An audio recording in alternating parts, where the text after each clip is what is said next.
తల్లి నేర్పట్లేదు, ఎవరు నేర్పుతున్నారు? యాజకుడు నేర్పుతున్నాడు. యెహోషువకి ఏం నేర్పుతున్నాడు?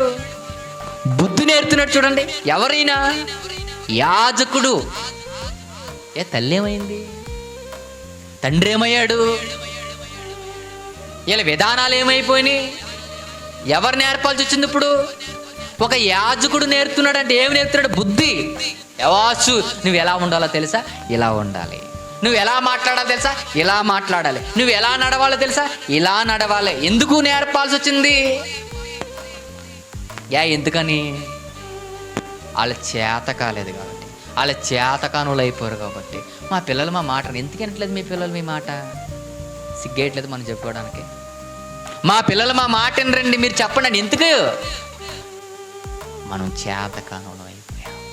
మన దగ్గర చమురు లేదు, మన దగ్గర చెప్పే విధానం లేదు. ఎందుకు లేదు? మనం సరిలేం.